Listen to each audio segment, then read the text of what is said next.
Fernando Mendoza, I bet him to win the Heisman at plus 250 last night. DraftKings has got 260, Westgate 250, Circa 240, so we'll call it in the middle. Mendoza, 73% completions, 24 touchdowns, 3 interceptions. He's been sacked only 6 times. He's got 196 rushing yards and 3 touchdowns. The only category where you can say, he's not top 5 is passing yards, but who really cares about that? He's got one 300-yard passing game, which is it, and he threw that pick 6 at Oregon. I don't see Indiana losing a game the rest of the way. This is VSiN's College Football Betting Podcast. Welcome in. Another edition of the VSiN College Football Betting Podcast. I'm your host, Tim Murray, joined, as always, on Thursdays by Matt Youmans. You can follow him on Twitter at MattYoumans247. I'm at 1 Tim Murray. Please do give us a 5-star review and continue to subscribe to the VSiN College Football Betting Podcast wherever you get your podcasts. Also on YouTube now, youtube.com/College Football Betting Podcast. Matt, as we head into Saturday, we say goodbye to Halloween. The Christmas commercials will be all over the television, and we've got massively important college football games all up and down the schedule. It's one of the best times of year. And no doubt about it. And we've also got college basketball tipping off on Monday night, Tim. So we'll be talking a lot about college hoops on our VSiN primetime show every night for the next 5 months or so. And that's going to be a great thing. Halloween, always a big event in Vegas because the chicks love to get dressed up and go out for Halloween. I know, Tim, you love to go out and chase the chicks on Halloween. Oh, wait, I forgot you don't. Sorry. Your wife might be watching the podcast today. Yeah, she's a big fan. She's a big fan of the podcast, But I bet she watches it every week. Matt, my guess is that part of your. I think your wife watches the podcast. She rates it. She subscribes. She gives you a 5-star rating because that's what you ask for every week. I'll tell you what. Right now, my goal is to just stay alive and Circa Survivor week after week. Get to Thanksgiving, and keep plowing along into December. So we got a lot to look forward to here. Sure do. And, we got some big games this week, as we always do. So let's jump right into it with the biggest games of the weekend. The main course.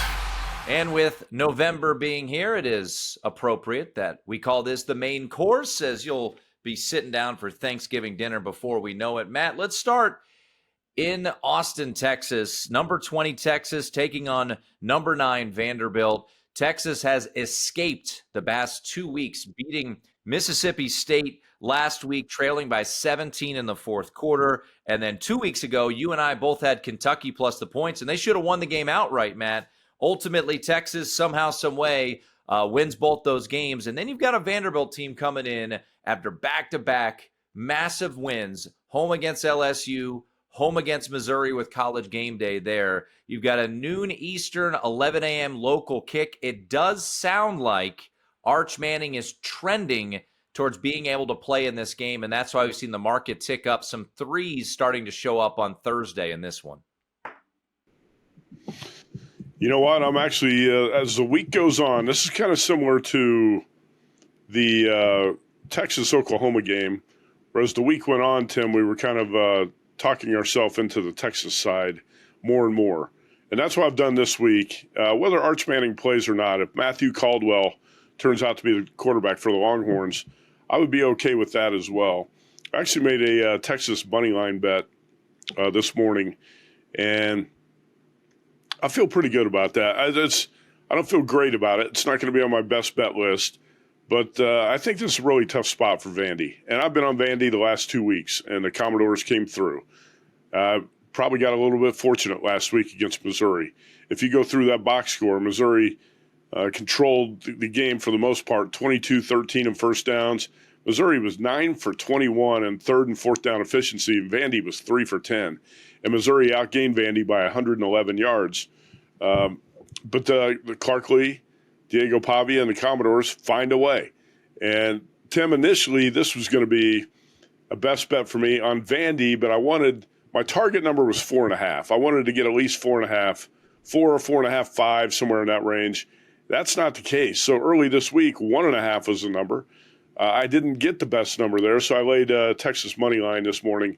And it doesn't, like I said, it doesn't matter a whole lot to me if it's Arch Manning or Matthew Caldwell, because I thought Caldwell, who came in and threw a touchdown pass in that unlikely, improbable comeback against Mississippi State, which I got a push on at +7. I thought Caldwell looked okay, and Arch Manning's been so disappointing anyway. If he goes out there and tries to play with the effects of a concussion, how much worse could he look? But I will say, I'll call this a small play on Texas for me. Yeah, it was one of the first bets I made, Matt. And you mentioned the Oklahoma game. I love that spot for Texas. I thought that was the ultimate buy low for Texas, especially with the John Mateer situation and his thumb. I don't love this spot as much as I did at Red River, but you and I both backed Kentucky in that spot off of Red River a couple weeks ago as a big dog. I do wonder, when you look at this Vanderbilt team, and both these teams have played big games, right? Back-to-back overtime wins for Texas. So it's not like they've been sitting at home, twiddling their thumbs waiting for this game. They've been playing some hard games on the road. But Vanderbilt, as you mentioned, you get that win, against LSU, last week against Missouri. Also worth noting here, and it's not a quarterback, so that's beneficial for having a broken thumb. Michael Taffy, the safety for Texas, is expected to play. He had surgery on his broken thumb back on October 20th. So that'll be a big return, as he did not play last week for Texas. And then I just am very fascinated to see this Vanderbilt run offense, which has been very strong this year, Matt. How does it match up against a elite rush defense?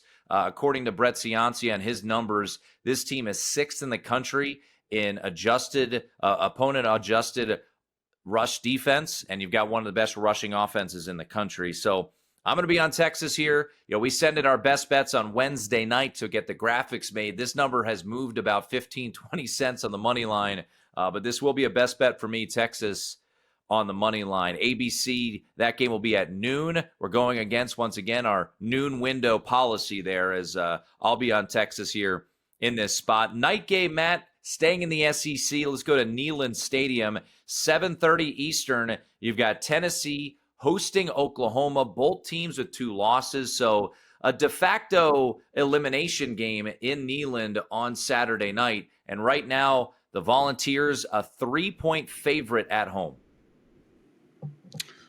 Tennessee is going to be a best bet for me. And of the 3 I've got, I'd probably rate this number 3 on my list, the first 3 bets I made. So Tennessee's number 2 in the nation scoring offense, 45.6 points a game. Oklahoma D, number 5 in scoring at 12.5 points. But I trust the Tennessee offense a little bit more here. Joey Aguilar has not been too bad in terms of turnovers. He's got 18 touchdowns, 6 picks, 23-44 in terms of passing yards. That puts him 4th in college football. And somebody asked me last week, who's got the best offense in college football? Could be North Texas, but when you're talking about the major conferences, I think you got to go with Tennessee. And, Tim, I just don't believe that the Sooners are the same team anymore. And John Mateer's hand injury really changed the dynamics of the entire season for the Sooners. Once he went down, it hasn't been the same team really on either side of the ball. The defense is playing okay, but the offense is putting a lot of stress on the defense because the offense is just not putting up numbers, not moving the sticks. And Mateer tried to come back after 17 days after hand surgery. He has not been the same quarterback. Josh Heupel stormed into Norman and won this game a year ago, and I think the price is cheap here on the Vols at 3. Yeah, there's no love lost between Josh Heupel and his alma mater, certainly, when you think about that. And I heard this mentioned earlier this week. Seth Littrell, he was a guy who was on Oklahoma's staff, and he was pushed out as they brought in Arbuckle to be their offensive coordinator. So unique wrinkles, certainly, with this rivalry, or it's not really a rivalry, but big game here. I don't have a bet on this one, but can't wait to watch it. Should be a fun one. High total of 56 for Oklahoma and Tennessee. And as mentioned, probably a de facto play out game, I should say, when it comes to that one on ABC. Matt, let's go to the late night slate. Late night slate last week was an embarrassment as we had just one game and it was 43-0 at halftime. This weekend, a little better as we've got Cincinnati and Utah, 10:15 Eastern kick. Utah, 24th in the country, coming off of that ass whooping of Colorado. And then Cincinnati, boy, a team that I feel like is not getting a lot of talk out there. They lose their season opener and since have rattled off 7 straight wins. Utah right now laying 10 in this spot, Matt, against Cincinnati. FanDuel and a couple other books actually have 10.5 on this. That number looks high to me. I don't think you can make too much of what the Utes did to Hype Man Prime and the Buffaloes last week because that Colorado team looked like it just quit probably in the middle of the first half in Salt Lake City. Tim, I thought this number here was going to come like 7.5, 8. So based on the number, I would have to play Cincinnati catching double digits, but it's not a game I've played right now.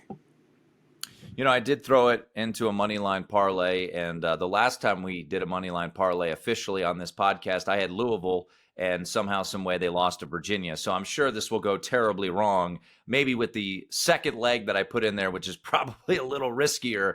But I really like Utah here in this spot. I just don't want to lay double digits. You had the weird situation last week with Devin Dampier, Kyle Whittingham just doing his normal shenanigans with the injury report. Brett McMurphy had an article about it earlier this week. I don't know how much it matters, Matt. I mean, as much as I love Devin Dampier, Bird Ficklin came in and was great against Colorado. Look, Brendan Sorsby, you got to give him a ton of credit, Matt. 20 touchdowns, 1 interception this year. He's run for over 400 yards. Nobody talking enough about Cincinnati and this offense. But I look at Utah's defense. I love the fact that this is a night game at Rice-Eccles. And I think it's fair to mention Utah, so far this year, has faced the 44th most difficult schedule. Cincinnati, 73rd, according to Jeff Sagarin. So I think Utah wins. I would probably lean that way on the total, on the side, but I think this has got too high for me. So I'll throw them in a money line parlay, and we'll discuss the other half of that a little bit later. One more game, Matt, to mention in the main course. This game, it was interesting. I went back and I looked at the game of the year lines that Chris Andrews put up at the South Point over the summer. And some of the games this week, you had Penn State, Ohio State. That summer line was 3.5. It's now 20.5. Kansas State was laying 4.5. Now they're catching 7 in that game. USC, Nebraska. We talk about this one here in a little bit. That game was USC -1. That's now 6. You look at Miami and South Florida, Pick'em, that's now double digits. Ironically enough, Matt, Georgia, Florida, over the summer was 8.5. Sunbelt Billy has been fired, and this number has actually come down from the game of the year line. And you're interested in the dog here in this spot in Jacksonville. Not just interested. I bet the dog here. I took the Gators plus 7.5, and I believe that number is still out there at BetMGM and maybe a couple other books you can find. I like it that Sunbelt Billy's out, obviously. We didn't talk about that on the podcast last week, and that disappointed some of our listeners and viewers that we did not hit on the Sunbelt Billy topic. Look, man, I thought that guy was a bad hire from day one, and I expect this team to get a big boost from the coaching change. Tim, you talked at length, and you had a great graphic that we put up on VSiN Primetime about the ATS results for teams in the first game after making a coaching change. Those apply to basically every team except for Colorado State and the Tennessee Titans. All other teams have benefited from the coaching change. Billy Gonzalez steps in here. I've read some stories out of Gainesville. I think the players are really going to be energized, and you're going to see a different Gators team show up here. He's got Ryan O'Hara calling the plays, Steve Spurrier Jr. on the field working with DJ Lagway. And they're going to work to get the plays in quicker. That's one thing about Sunbelt Billy. He was a little bit slow in a lot of ways. And he was so slow in getting those plays in that it annoyed people and put the offense in a tough spot a lot of times, getting the play in late in the play clock. I think you're going to see Florida look a lot more fluid offensively. And talent's not the issue with this Florida team, Tim. It never has been. Coaching incompetence has been the issue. and also injuries and a really tough schedule. A lot of things combined to get the Gators off to a poor start. I think you're going to see this team catch a second wind here. And also this Kirby Smart defense, not nearly at the level it has been at the past. And actually looking at the Georgia defensive numbers, how about this? 130th in the country in sack percentage. That means the Bulldogs are getting to the quarterback on 2.4% of pass attempts. Very low interception percentage. All the numbers indicate this pass defense is a weakness. I think DJ Lagway and the Gators can take advantage of this.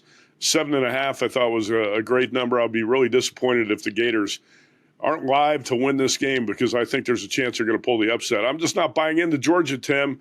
We saw the Bulldogs pull a Houdini act in Knoxville. They should have lost that game to Tennessee, and they needed handouts from the officiating crew to win at Auburn. Yeah, there's no doubt. I mean, you and I were both on Auburn, and we've seen since then how that has all played out from some suspensions that were handed out. You mentioned it. Let's circle back to it real quickly. So far this year, we've seen 8 teams play since firing their coach in season. Virginia Tech, Oklahoma State, UCLA, Arkansas, Oregon State, Penn State, UAB, and Colorado State. Those 8 teams in the game following the firing, 6-2 against the spread. As you mentioned, Colorado State was a disaster last week as they got shut out by their rival Wyoming. But the fired coach bump certainly tried and true over the years, and we'll see if it comes home this weekend in Jacksonville in the cocktail party, 3:30 on ABC. Let's do this. Let's take a quick break. When we come back, we'll dive into those spicy matchups, plenty more best bets. It is the VSiN College Football Betting Podcast.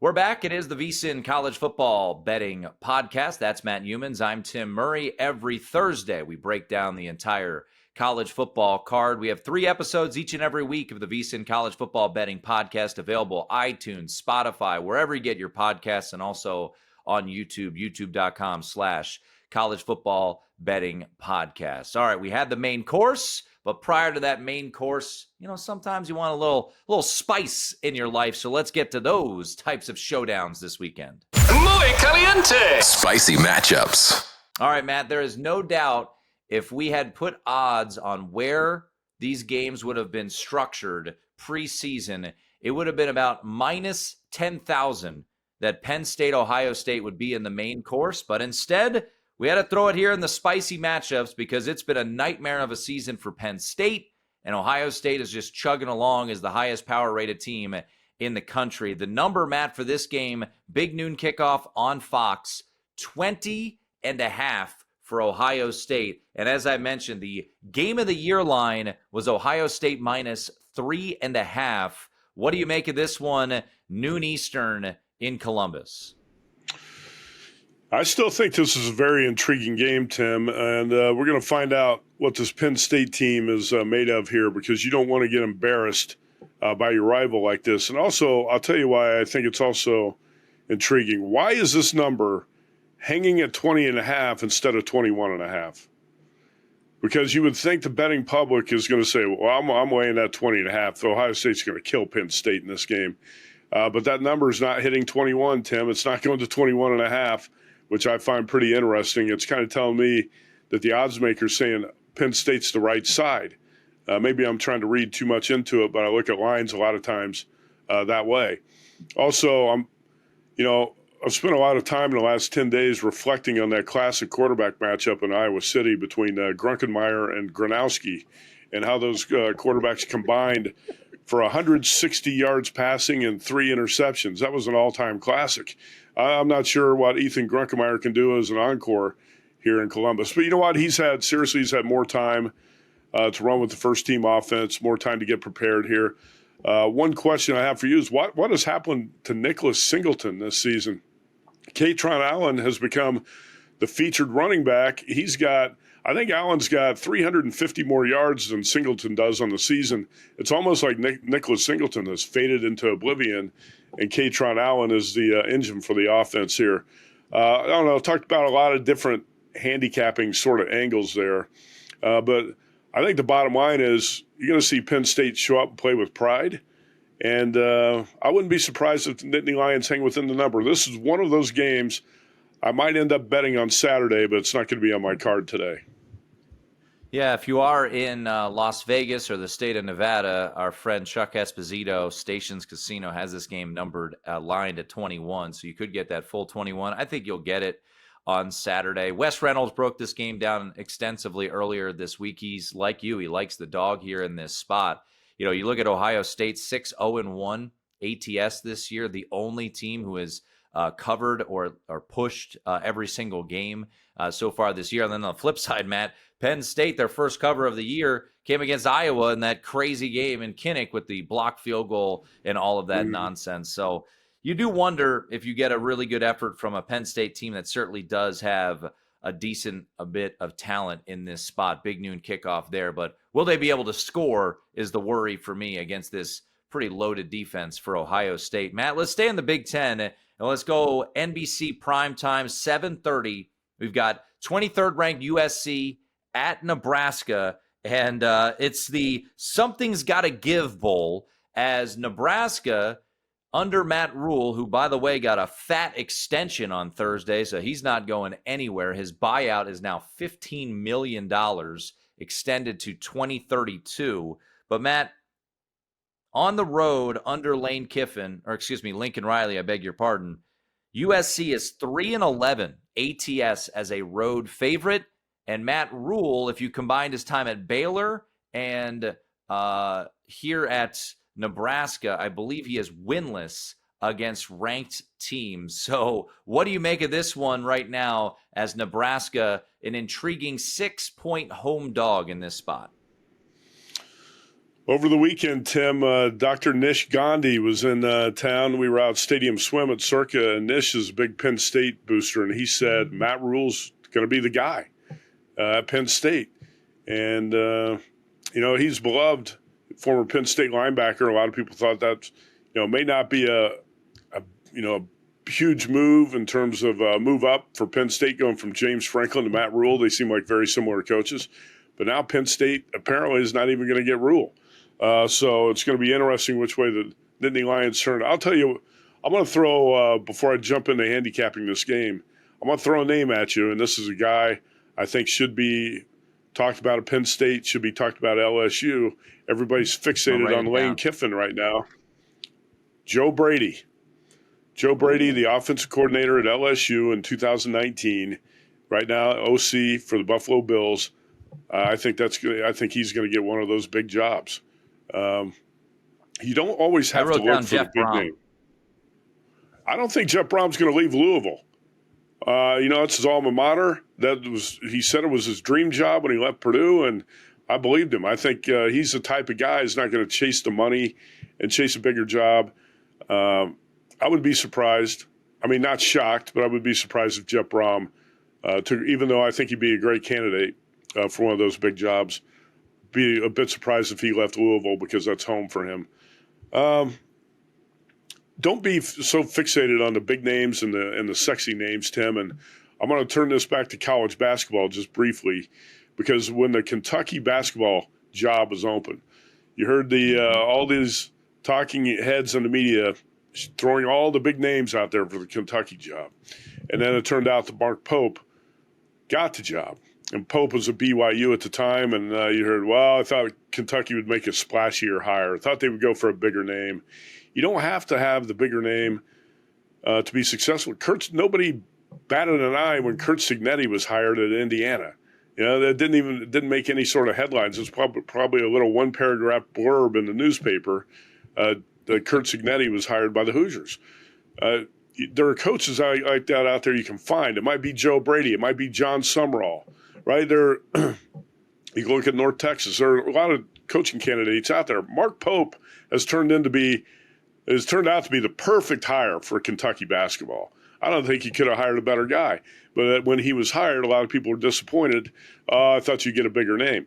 That's why I don't think Penn State's got to be. You don't have to be fixated. Penn State, LSU, Florida. If you don't get Lane Kiffin, there are plenty of other quality candidates out there. You got to find them.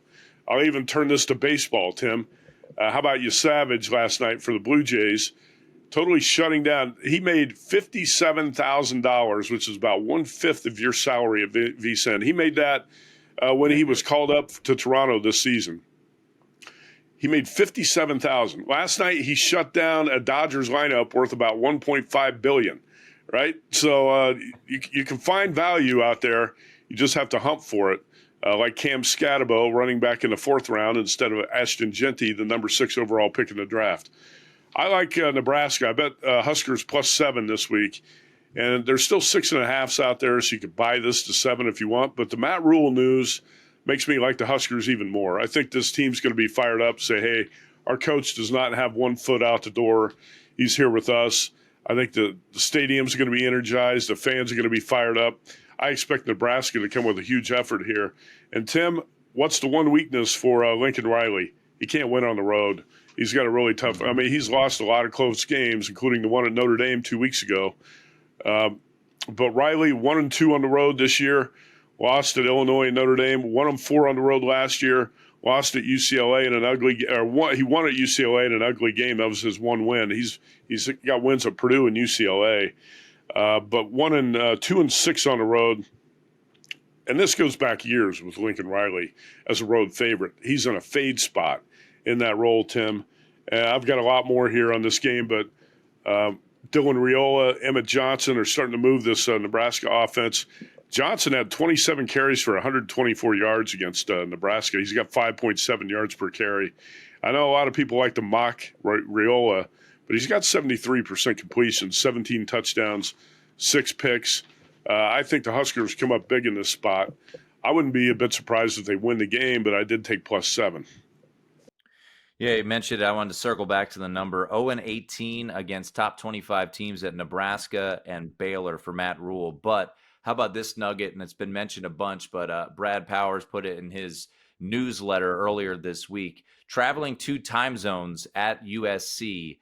USC is 1-7 straight up, only win at Purdue, and 1-7 against the spread. And that came on the closing number, Matt, against Notre Dame when it was closed 10.5 and they won or lost 34-24 in that one. So certainly from a travel standpoint, USC has not been able to get up for these games. So Nebraska, best bet for you. I wanted to sneak in this game because you have a future that you want to place on Indiana. Indiana visits Maryland 3:30 on CBS. You and I were laughing. Kirk Cignetti channeling his inner Lou Holtz with his praise for this Maryland football team. They've got a great punter. They got a great kicker, long snapper, short snapper. Their quarterback, 6'5", 230. He was going on and on, Matt. Indiana at Maryland shouldn't be too much of an issue for the Hoosiers to win this game, but you're looking a little more big picture on this Indiana squad. I would be interested in the Terps and the points possibly too, but I'll see. That's not a play for me at this point. Maryland has lost, Tim, 42 consecutive games versus ranked conference opponents. Throw that stat out there to Scott Van Pelt this week and see what he has to say about that. 42 consecutive losses versus ranked conference opponents. So no illusions here that the Terps are going to knock off the Hoosiers. This is a big number for Indiana to cover on the road. And don't forget the Hoosiers did struggle on the road at Iowa City. Kirk Ferentz let that one get away, man. When you look back at that game with about 3 minutes to go, the Hawkeyes had that, and they let him off the hook. And a lot of people have forgotten about that. Fernando Mendoza, I bet him to win the Heisman at +250 last night. DraftKings has got 260, Westgate 250, Circa 240, so we'll call it in the middle. Mendoza, 73% completions, 24 touchdowns, 3 interceptions. He's been sacked only 6 times. He's got 196 rushing yards and 3 touchdowns. The only category where you can say, he's not top 5 is passing yards, but who really cares about that? He's got 1 300-yard passing game, which is it, and he threw that pick 6 at Oregon. I don't see Indiana losing a game the rest of the way. And in the season finale at Purdue, I bet you Kurt Cignetti lets Fernando Mendoza roll up some huge numbers to try to clinch the Heisman. That's going to be for prop players out there. Keep an eye on that because I think Cignetti's going to let Mendoza go wild against that poor Purdue pass defense to try to clinch the Heisman. I'm late to the party here on Mendoza. I thought about 3 or 4 weeks ago he was going to win this. I finally made the bet last night. Better late than never, +250. All right, let's take a quick break. We'll dive into a couple ACC games. Does the luck continue for Virginia? We'll hit on their game out in Berkeley. It is the VSiN College Football Betting Podcast. We keep it rolling. It is the VSiN College Football Betting Podcast. I'm Tim Murray. That is Matt Youmans. Just a reminder, our good friends over at Rainbow Authentics have been a proud sponsor of this podcast all year long. They helped us get out to lovely Honolulu for that season opening win for the Rainbow Warriors over Stanford. And if you want a piece of some game-used apparel, autographs, trading cards, whatever it may be, also the Tokyo Toe line is coming out shortly. Every item tells a story, whether it's that game-worn jersey or a signed ball, unique collectibles, and you'll also be helping out Hawaii Athletics in the process. So check them out, rainbowauthentics.com, and we will talk a little bit more about those Rainbow Warriors later on here in the show as they have a big one against San Jose State. But mahalo to our friends, Rainbow Authentics, a proud sponsor all year of the VSiN College Football Betting Podcast. Matt, we've got Miami at SMU, a noon Eastern kick on ESPN. And last week, my favorite play of the week was Wake Forest. And boy, that was a frustrating win, but they ultimately got there. I think this SMU team is fraudulent. That all being said, I don't really want to lay double digits with Mario Cristobal here in this spot, but I think SMU got very much exposed, and I think the the record and what they did last year is kind of saying, hey, SMU is good. I don't know if they are very good. I think this conference is littered with mediocre teams, and I think SMU is one of them, but not really a spot where I'm racing to lay double digits with Mario Cristobal. No play for me on this game. I will say this. Somebody needs to ask Mario Cristobal why he punched in that last-minute touchdown against Stanford. To cover the spread, by the way. There's been so much talk about integrity in the NBA and some of these other sports, and talk about Jonathan Smith at Michigan State trying to cover the spread with that last field goal. There was no reason for Miami to run that thing in the final minute to beat Stanford 42-7 instead of 35-7, unless Mario Cristobal wanted to cover that number of 30. So I don't know if anyone is asking about that, Tim, but it was obvious that the Hurricanes were looking to cover, and I just thought that's something that needed to be talked about. Yeah, there's no doubt, and that definitely was on bad beats earlier this week if you had Stanford. Let's get to another ACC game, and it's funny, you mentioned earlier in the show about how you looked at Vanderbilt earlier in the week, and as the week went on, you've turned your attention to Texas. This one I've kind of soured on, but I still made the bet. I'll still give it out here on the podcast because I do think Virginia is fraudulent, but I think there's just something amiss here with this Cal team that you and I really like, especially earlier in the year. But you look at a couple of their last results, Matt, they get blown out by Duke, a spot that you and I both were on, Cal. They should have lost to UNC at home 2 weeks ago. And then last week in a bizarre game, they go to overtime, they lose to Virginia Tech, and they got outgained on the ground by over 300 yards. That all being said, Matt, this Virginia team, boy, you talk about a team that has luck boxed their way into a lot of games. They win in overtime against Florida State. They beat Louisville somehow, some way, with a post-game win expectancy of 9.8%. They beat Washington State by 2. And then last week, they should have lost to North Carolina, but they got the win. So 3 overtime wins for this Virginia team. I know the luck will run out. Maybe this is a bit of a spiteful play. I don't know. But I just think ultimately they're going to run into a spot where they aren't ultimately going to get that fortune on their side. So I took the points with Cal. The market is starting to go against me here a little bit. So like I said, not one of my favorite plays of the week, but Justin Wilcox, 14-6-1 ATS as a home dog at Cal. And we'll see if he can do it here against this UVA team, who I think is getting a little bit inflated in the market because of that number 15 by their name. Yeah, I don't disagree with the idea of looking for spots to fade Virginia because this could be one, and if it's not, there's going to be others coming up. The thing I told you after the Duke-Cal debacle, when Cal gave up, 30, how many straight points? 38? 38. 35. Yeah. I said I was done with Cal at that point. I was done. And then Cal failed to cover the next two, so I'm glad I stayed away. Golden Bears should have lost that home game to North Carolina. Tar Heels fumble at a couple inches from the goal line, and should have won that game in Berkeley. And then how about last week? This concerns me. Virginia Tech outrushed Cal 357 to 39. I know you made a reference to the rushing yards, but I wanted to throw the number out there one more time because that's startling. 357 to 39 in rushing yards. So that's a red flag for that Justin Wilcox defense. I think Cal tempted me. I had it written down as a potential play this week, but when you swear off a team, you really shouldn't jump back on that side 3 weeks later. And Cal has failed to cover the last two. But I agree with you. Virginia's a team you got to look to bet against here. Yeah, we'll see. Maybe they'll find their way. A ball will hit off a dude's helmet, and you'll score a touchdown in 7 overtimes. Or actually, 7 overtimes would be fine because that would cover the 4.5. All right, Matt. Texas Tech at Kansas State, 3:30 on Fox. Neither one of us have a play on this game, but Texas Tech, they get upset a couple weeks ago by Arizona State, and they're still in decent shape to get the auto bid out of the Big 12. And this Kansas State team, are they starting to figure things out? I don't know. But right now, I mentioned it, the look-ahead line this summer was Kansas State minus 4.5, and now they're a touchdown underdog, and there's even some 7.5s out there. I thought Kansas State might interest you as a dog, but ultimately it looks like both of us staying off here. Well, for now. I do think that Chris Kleiman's starting to get things figured out, and good coaches do. I don't want to give up on K-State. I haven't played this team recently, but K-State's won 3 of the last 4 and dominated Kansas on the road in that 42-17 win after a pretty good win against TCU the previous week. Texas Tech's down to 1 quarterback now.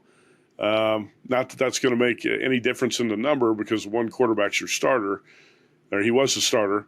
But K-State might end up being a play for me. I know that's going to really irritate Ryan Hyatt in Lubbock, Texas, so I'm not going to come out here on the podcast and make the play anti-Texas Tech.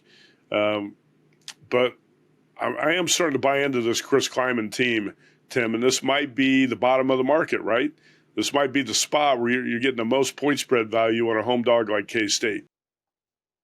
Yeah, they've covered 4 straight, Matt. So Kansas State, after a brutal start to the year, has seemingly started to figure things out and dominated the Sunflower Showdown against in-state rival Kansas last week.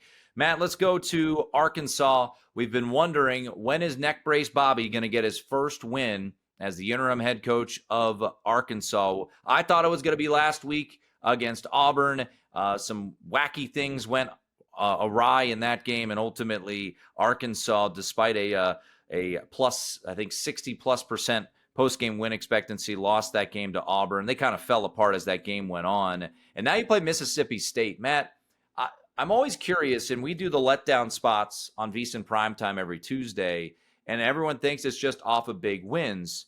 I do wonder the mindset of Jeff Lebby's squad after blowing that game against Texas. You're at home, you're up 17 in the 4th quarter, and you let it slip through your fingertips, and then you lose in overtime. I like Arkansas here. I know laying points with a team that is allergic to playing defense is probably not the smartest endeavor. So I mentioned earlier in the show, Matt, I paired Utah with a side and a money line parlay that might make you a little queasy, and it's Arkansas. I put Arkansas with Utah. I got that bet at around even money at Circa on Wednesday. So we'll see how it plays out. But I think Arkansas finally gets that first win. I really like this offense. The defense has got some issues. They got to avoid turnovers, which plagued them last week. But I'm really curious, Matt, where Mississippi State's head is at after allowing Texas to come back from 17 down in the 4th quarter and losing that game. Tim, when you say they have to avoid turnovers, you know what bad teams do, right? They turn the ball over. Turn the ball over? Yep, that's exactly what they do. Did you see Ryan Brown for Purdue on the final offensive play for the Boilermakers last week? I mean, that's what bad teams do. They find a way. They turn the ball over, find ways to lose games, and it's mind-boggling sometimes. I think Bobby Petrino and the Hogs are going to break through here, but I'm not laying the points. I'm probably going to put Arkansas on a money line parlay. All right, let's get to another game before we hit a break. South Carolina, Ole Miss. Ole Miss, what a win on the road at Oklahoma. I know a bunch of folks in the Circa Friday Football Invitational liked Oklahoma. I heard from some guys that I respect liked Oklahoma last week, and Ole Miss got a really good win, Matt, on the road. Historically, though, Lane has a clunker, and maybe it was the Washington State game a couple weeks ago where they were a 30-plus point favorite and won by 3. But now you're at home. It is a night game, so I think that benefits and tries to get rid of the clunkiness to a game. But I have not bet this one yet, but I'm intrigued in South Carolina here. Last week, they fought their ass off. Maybe similar to Mississippi State, they're a little bit down in the dumps after blowing that game against Bama. But I think Ole Miss better be careful coming off of back-to-back games on the road against Georgia and then the big win over Oklahoma. They've got smooth sailing ahead to the college football playoff. This seems like a spot where Lane better be buttoned up because he tends to have a clunker every single year. South Carolina plus 12.5, not an official play, but they're definitely on the short list of a potential play on Saturday. Yeah, I think you said it best. Those were some of the points I was going to make about the game as well. It's not a bet for me, but you explained that one pretty well. All right. Let's take a quick break, and when we come back, we'll hit the best of the rest, some more best bets as well. It is the VSiN College Football Betting Podcast. All right, we're back. It is the VSiN College Football Betting Podcast. Matt, let's hit a little best of the rest here. A couple quick thoughts on some games. We'll go noon Eastern window, FS1, Houston. How about Willie Fritz's squad? They were a best bet for me last week. Didn't know they'd win the game outright. They did so against Arizona State, Matt. Now you got West Virginia, a team in year one of the Rich Rod era. It's been a struggle for the Mountaineers, but you were on the Mountaineers last week as they covered at home. Now you're on the road against Houston. I do want to look at West Virginia here a little bit. I want that 14. I don't know if I'll get it, but thoughts on West Virginia, Houston. Is this a letdown spot for the Cougs? It could be a letdown spot. There's no question about that. But when it comes to West Virginia, I'm basically strictly looking to bet that team as a home dog and nothing else. It's a totally different team when that West Virginia wagon hits the road. So this game's going to be a pass for me. But I think you certainly can make a case as this should be a dangerous letdown spot for the Cougars. This is an ugly dog, man. You look at some of their metrics offensively. Ooh, buddy, that ain't pretty. What's going on in Morgantown? 5 straight losses since the win over Pittsburgh. Matt, if you want points, you're going to get them in Denton, Texas. How about Drew Mestemaker last week? Threw for 608 yards on a Friday night. North Texas was tied at halftime and won 54-20 over Charlotte. And now they welcome in Navy. The midshipmen are 8-0, Matt, and they've got a brutal stretch upcoming here to wrap up the season. But Navy, Blake Horvath, North Texas, Drew Mestemaker, you've got a total of 65.5, a spread of 7. And I'll say this, I could not get on an under on this one. A defense will be optional in Denton on Saturday. I would agree with that. By the way, the top 3 quarterbacks in college football in passing yards right now are all out of the state of Texas. Sawyer Robertson of Baylor, Drew Mestemaker at North Texas, and Josh Hoover at TCU. And this North Texas offense has been fun to watch. This could be a coach who's going to be on the move. What do you think, Tim, when you're talking about all these coaching vacancies? Is this a rising star? Yeah, no doubt. I mean, when you look at what they've been able to do this year, Eric Morris, a guy that has some good ties. So we'll see. He's a young guy. Ultimately, yep, very very young guy. So I don't know. I think he might be a little bit too young for one of the big jobs in the SEC. Let's see. I'm double checking. I think he's 38. 40 years old. He's 40, so I guess not that young. But I don't think he's ready for LSU or Florida type of job. But I wouldn't be surprised if he gets a pretty good job. I think Rhett Lashley from SMU would probably be the front runner at Arkansas. Would you agree with that or no? I would, yeah. And the ties for a guy like Eric Morris, Texas, the state of Texas, I should say, Texas Tech, that job's not coming open for Joey McGuire. We'll see. But he certainly could be on some lists as things kind of work their ways around. But he's done a really great job, and it's been a fun team to watch. And that should be a fun watch. Noon Eastern, ESPN2, Navy and North Texas. Navy, by the way, next week at Notre Dame. Look ahead line at DraftKings, 24.5 for the mids. So that's a big old number there. Navy 8-0, but 7-0, but some tricky ones coming down the pipeline. Speaking of Notre Dame, Matt, our colleague Stormy Bonantoni, she'll be on the sidelines there for Notre Dame and Boston College. We usually don't talk about games with 28.5 point spreads. This is could be a whooping here. It's funny to think Boston College used to be the thorn in the side for the Irish. 1993 had a 6-game winning streak against them from, I think, 02 to 08. But Notre Dame has dominated this series, 9 straight wins. Any interest in an ugly dog in Chestnut Hill? I do not. Thought about it briefly, but not really. I told you several weeks ago I thought Notre Dame was, anytime Marcus Freeman gets a chance, I'm sure you agree, he's going to try to run up a big number because Notre Dame does not have any opportunities on that schedule, has not had since the loss to Texas A&M, any chances to get big wins over ranked opponents. So Notre Dame's got to blow out every team it possibly can to get in the playoffs. So I don't look at these Notre Dame numbers as being too inflated. I think the Irish need to win big, and Marcus Freeman knows that, and this will be a pass for me. Bill O'Brien has even said that, he's not getting the job done at BC, and I don't think this team's going to rally around him.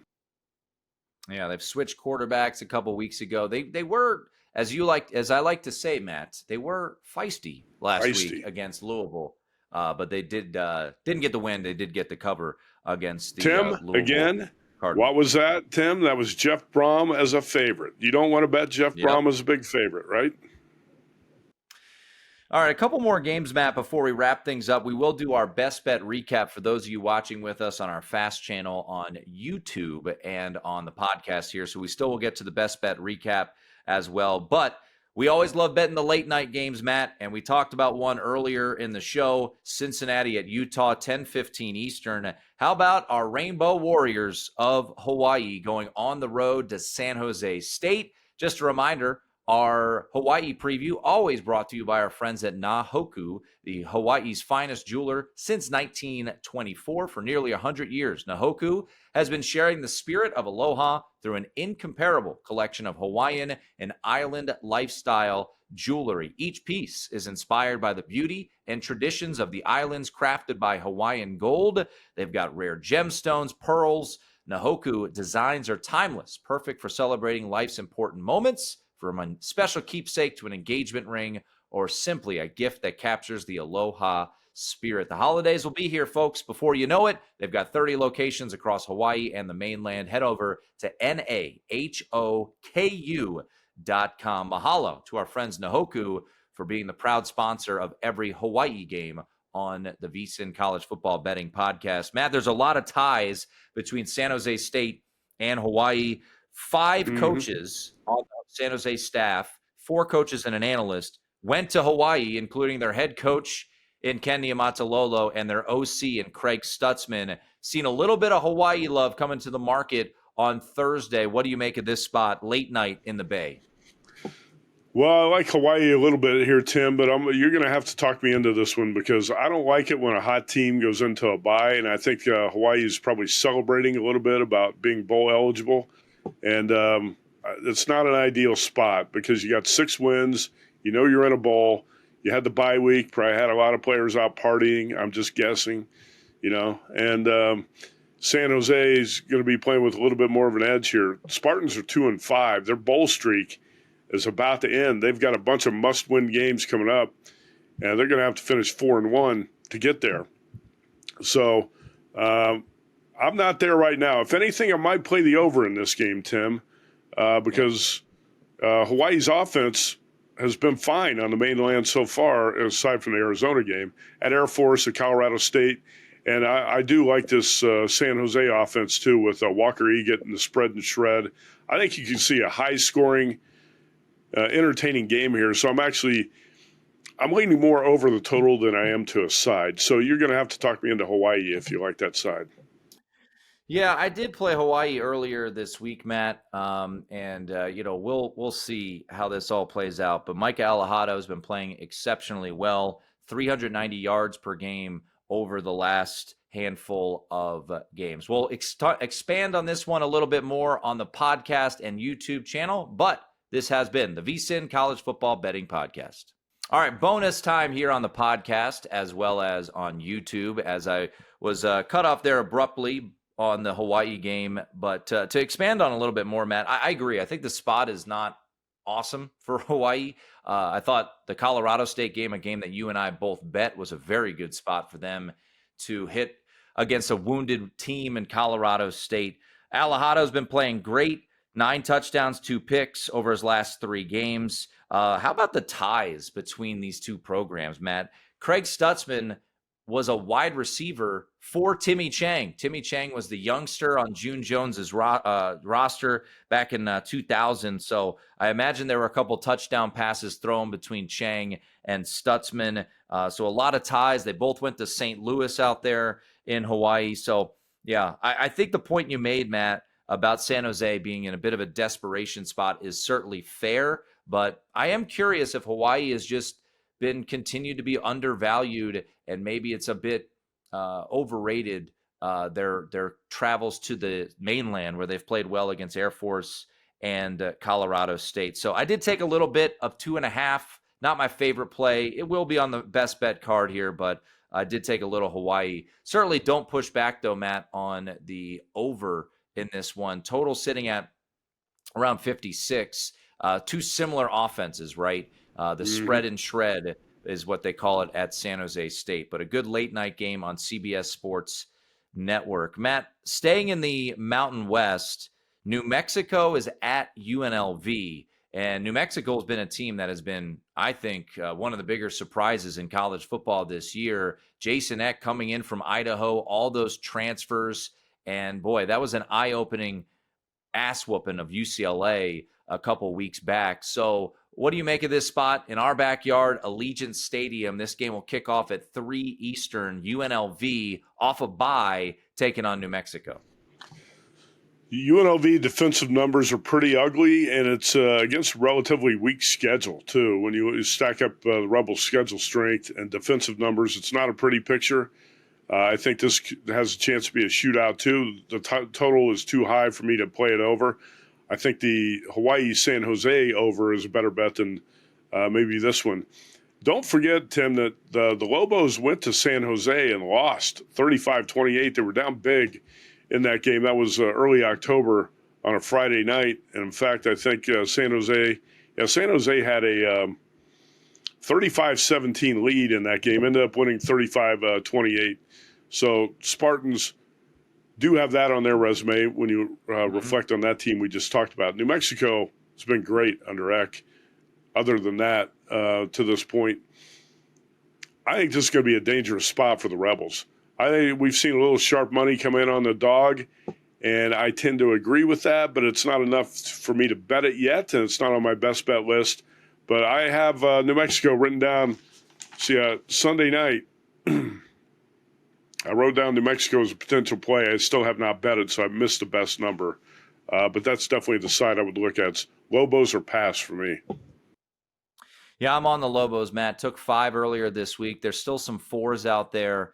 I just don't believe in this UNLV team. You and I bet against them when they went to Miami of Ohio. They should have lost that game. They were very fortunate. DeQuan Finn got hurt, the starting quarterback for the Red Hawks. They had a couple of block punts up against Wyoming. And the Air Force game, I mean, that was as an entertaining, if you like points, of games that we've seen. And then they got blown out at Boise State. How about this, Matt? You mentioned the defense, 132nd nationally in yards allowed. They've actually been outgained despite being 6-1. They've been outgained by 14 yards per game, and they've been very fortunate with turnovers. Plus 10 in the turnover margin. New Mexico on the flip side, minus 11. Sometimes when I see a big discrepancy like that, you do wonder if this would be a situation where maybe you get a little bit of regression to the mean. So New Mexico is a best bet for me, and put that one on the card. I am curious, Matt. You do know the Big Ten really well. Purdue at Michigan. The Boilermakers, you and I trying to figure out when Barry Odom's going to get that win. I thought it was going to be last week. You mentioned the crazy finish of Ryan Brown fumbling the ball after catching his own deflected pass. Michigan's a 21 or 21.5 point favorite Saturday night at the Big House. Any interest here? I would like to get on the Purdue side in this game, but the ending to last week's game was so sickening that I don't think I could do it. I don't know how Purdue lost a 10-point lead and lost that game to Rutgers. Was sick. And again, I've talked about bad teams finding ways to lose and quarterbacks who turn the ball over. Ryan Brown, just no sense he just throws the ball right into the defensive lineman's arms. And then instead of batting the ball down, catches it, tries to run, fumbles. Rutgers kicks a game-winning field goal. That's got to be a really deflating loss for that Purdue team, because I think that was their last chance to get a win in 2025, Tim. They had that 4-game stretch, Illinois, Minnesota, Northwestern, Rutgers. You got to win one of those games. The bar was low. Barry Odom, just win one, and he couldn't do it. That's because he doesn't really have the quarterback to get it done. And his defense has been a little disappointing too. So even though I don't like this Michigan team that much, not too many playmakers, not the speed we've seen on the Wolverines teams the last few years, and you don't have the offensive explosive element that you had to the Michigan offense in the past. Bryce Underwood's better at home than he is on the road, but he's still not great. He's still trying to figure out how to play quarterback. I would take the points, if anything, because I think Purdue will show up and fight. But I'm kind of out on this Purdue team right now, because we got Michigan, Ohio State, Washington, and Indiana left. And it's going to be a 2-10 season, and Barry Odom's going to have to try to get that first Big Ten win sometime in 2026. Matt, I wanted to mention this real quickly before we wrap things up. Memphis is at Rice on Friday night. Halloween. Will things get weird down in H-Town? You look at Memphis. This is a team that pulled off a huge win last week. Now they have to go on the road facing a funky offense run by Rice, 13th nationally in rushing yards are the Rice Owls. I took the 2 touchdowns. I actually got, I think, 15 earlier this week, but 2 touchdowns still a play for me. I just think situationally, even though Memphis did lose that game to UAB, that does make me a little bit nervous about this particular spot. But I think Memphis needs to be on their P's and Q's, because next Friday night they play Tulane at home in a big spot on ESPN with massive playoff implications. So keep an eye on that one. Rice at home against Memphis. All right, Matt, let's do what we always do to close things out, make it nice and tidy. Let's get to our best bet recap. Best bets recap. All right, Matt, lay it on us. What do you got on the card this weekend? All right. First, I'll say last week, 2, 2, and 1. I got a fortunate backdoor cover with Michigan State and a very unlucky push with Mississippi State, but so be it. 26, 23, and 3 on the season. Florida plus 7.5. Tennessee minus 3. Nebraska plus 7. At this point, you probably got to buy the half point to get Nebraska at 7. And I'll throw in Indiana quarterback Fernando Mendoza to win the Heisman at plus 250. Better late than never. I think he's going to win it, Tim. I don't see a game the Hoosiers are going to lose down the stretch, and I think he's going to put up some big numbers. So I'll have several more bets. We talked about a bunch of the games on the podcast today, but I'll stick with those 3 as my best bets for now. All right, we'll run through mine real quickly. It's been a very mediocre year, 28, 29, and 3, 3 and 3 last week. So we're riding the roller coaster. Rice plus 2 touchdowns. That number has moved in our favor, so that's good. Texas money line. This thing has moved out since we bet it yesterday, so we're out at around minus 150. I'll be honest, don't love this play as much as I did. I thought I would, but I still played it. Cal plus 4.5. I think there are 5s out there now. Golden Bears at home. Seem like they're trailing off a little bit here, Matt. But Virginia, I think, is a bit fraudulent, so we'll take the points with the Golden Bears. New Mexico plus the 4, which is the number out there now. 4.5 is what it was last night. Hawaii plus the points as well. We talked about that. Maybe not a great spot to back the Rainbow Warriors. Maybe the bye week helped them avoid the letdown for them after getting bowl eligible. And then a money line parlay, Matt, with Arkansas and Utah. Got that around even money. So hopefully we can get a winning week here and build strong into the final couple weeks of the regular season. So there you go, my best bets. Matt and I will be back on VSiN Primetime on Thursday night. Matt will host the Circa Friday Football Invitational on Friday, 7 p.m. Eastern Time. Always a great listen and all the selections there. And then join me at 9 a.m. for the VSiN College Football Betting Tailgate Show at 9 a.m. as mentioned. All right, Matt, that's going to do it. For Matt Youmans, I'm Tim Murray. Thanks to Wyatt and Ryan, our two producers. This has been the VSiN College Football Betting Podcast.